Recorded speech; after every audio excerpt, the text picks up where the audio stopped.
రారండో అమ్మమ్మ ఇంటికి. ఇప్పుడు వర్షాకాలం వచ్చింది కదా, ఈ నెల వచ్చే నెల అంతా తాటిపళ్ళు పండి రాలి పడతా ఉంటాయి. నేను వాకింగ్కి వెళ్ళినప్పుడు పడిన ఈ పళ్ళు రెండు తెచ్చాను. నిన్న టేస్ట్ చూస్తే అదిరిపోయింది, తీయగా భలే ఉంది. నాకు ఈ తాటిపండు అంటే భలే ఇష్టం. చిన్నప్పటి నుంచి కూడా నాకు తాటిపండ్లు అంటే ఇష్టం. నేను 6th క్లాస్ అట్ట చదివేటప్పుడు చెప్పాంగా నడిచిపోయేవాళ్ళమని తేరాల దాకా. ఇంకా అప్పుడు దారిలో ఎక్కడన్నా తాటి చెక్కలు కనపడితే లంచ్ బాక్స్లో అన్నం తీసి పక్కన పడేసి కుక్కలకు కానీ కుక్కలకు వేసి నేను ఈ తాటి చెక్కలు ఇట్ట కోసి అమ్ముతారన్నమాట. ఆ తాటి చెక్కలు కొనుక్కొని పెట్టుకునేదాన్ని ఆ బాక్స్లో. ఇంకా మా ఫ్రెండ్స్ అందరు నన్ను ఎగతాళి చేసేవాళ్ళు. అయినా కానీ వాళ్ళు లంచ్ అవర్లో వాళ్ళందరూ అన్నం తింటుంటే నేను తాటి చెక్కలు తినేదాన్ని. అసలు భలే ఉంటాయి, నాకెందుకు అంత ఇష్టం. ఈ నల్లకాయలు తీయగా ఉంటాయి, కళ్ళు దియ్యని చెట్టు కాయలు అన్నమాట. ఇవి చూడండి భలే పండింది. అసలు స్మెల్ ఇల్లంతా గుమగుమలాడిపోతుంది. ఇది చూడు ఎంత బుజ్జికాయ, అది అంత పెద్ద కాయ. ఇది కూడా బాగా పండింది. ఇది చూడండి అంటే మెత్తగా ఉంది. ఇది కట్టెల పొయ్యి మీద కాల్చేవాళ్ళు. కట్టెల పొయ్యి నిప్పుల మీద పెడితే పని అంతా అయిన తర్వాత వంట అయినాక మా అమ్మ నిప్పుల మీద పెట్టేది. నిప్పుల మీద పెడితే దీన్ని ఇంకెట్ట తీస్తే 3 గింజలు వస్తాయి కదా. ఇంకప్పుడు పిల్లలకి అందరికీ తలా ఒక ఇత్తనం ఇస్తే చీక్కొని తిని తెగ భలే తీయగా ఉంటుంది. ఆ తిన్న తర్వాత లేదు ఆ టెంకికి ఆ గింజకి పీసుగా వచ్చింది కదా, దాన్ని శుభ్రంగా కడిగేసి మా అన్నయ్య మా అక్క బొమ్మల్లాగా తయారు చేసేవాళ్ళు. మునులు బొమ్మలని అట్ట కొంచెం బొట్లు పెట్టి కళ్ళు ముక్కు పెడితే భలే ఉండే ఎచ్చం బొమ్మల్లాగా అట్ట చేసేవాళ్ళు. ఈ తాటికాయలు ఎన్ని రకాల పోషకాలు ఉన్నాయి అంటే మామూలు విషయం కాదు. ఈ తాటికాయలు తినటం వల్ల షుగర్ ఉండే వాళ్ళకి షుగర్ కూడా కంట్రోల్ అయిపోయింది.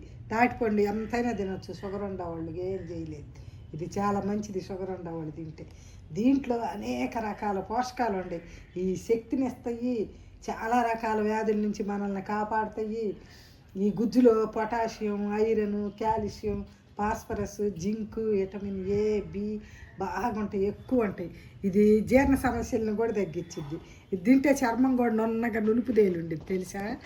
అంత సూపర్ అయిన దాన్ని ఇప్పుడు మనకి కట్టెల పొయ్యిలు లేవు కదా, నేను మీకు ఎలా ఉడకబెట్టాలో చూపిస్తా. కొడవలు కనుకుంటే కోసి చెక్కల్లాగా ఆవిరి మీద ఉడికించుకోవచ్చు. ఇప్పుడు కొడవలు లేదు కాబట్టి పర్వాలేదు. నేను ఆవిరి మీద దీన్ని ఎలా ఉడికిస్తానో మీకు కూడా చూపిస్తారండి. అట్ట ఉడికించుకోండి, అసలు సూపర్ అంటే సూపర్, భలే ఉంటుంది. నేను ఆవిరి మీద ఉడికిస్తా చూడండి. ఇప్పుడు ఇడ్లీ పాత్రలో ఈ చెంబు నిండా నీళ్లు పోసాను, పొయ్యి వెలిగించాను. ఇప్పుడు ఇడ్లీ పాత్రలో ఒక్క ప్లేటు దీని మీద పెడదాం. పెట్టి ఇదిగో ఈ తాటికాయని చూడండి, దీన్ని బాగా పండింది కదా, ఇదిగో చక్కగా ఇంకా దీనిలోకి ఇట్ట పెట్టేద్దాం.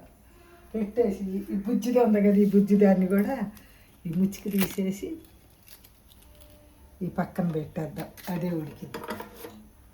ఇది పెట్టేసి ఇప్పుడు దీని మీద ఆవిరి పోకుండా ఇలా ఒక పాత్ర మూత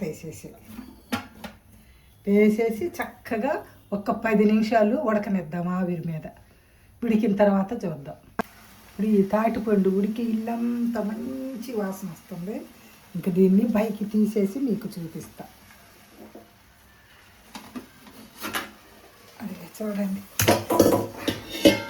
సూపర్గా ఉడికిపోయింది, చక్కగా ఉడికింది. ఇది కొంచెం చల్లారిన తర్వాత తీసి చూపిస్తాను మీకు తినేప్పుడు. ఇప్పుడు మన తాటిపండు చక్కగా ఉడికింది, చల్లగా అయిపోయింది. ఇప్పుడు దీన్ని ఓపెన్ చేద్దాం. ఈ తాటికాయలు ఈ స్మెల్కి ఈగలు వస్తాయి అన్నమాట తప్పనిసరిగా. ఇది 3 తినొచ్చు చక్కగా.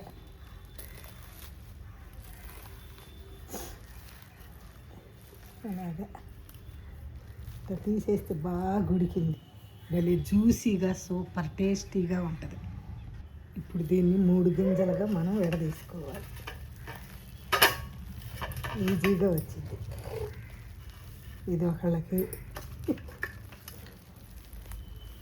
ఇది ఇలా తీసిన తర్వాత మనము ఇది పెట్టి చక్కగా వచ్చేసిద్ది అన్నమాట తీయటానికి. ఇది గట్ట తీసేసుకోవచ్చు. పైది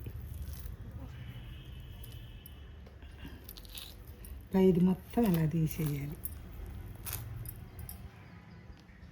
చూడండి ఇట్లా తీసేసి దీన్ని తీసేసి ఇంకా ఈ జ్యూసు సూపర్ ఉంటుంది, భలే తియ్యగా ఉంది, ఇట్లా నల్లగా ఉండి కళ్ళు తీయని మా తాటిపండు భలే ఉంటాయి టేస్ట్గా, సూపర్గా ఉంటాయి. ఒక్కసారి మీరు కూడా ట్రై చేయండి.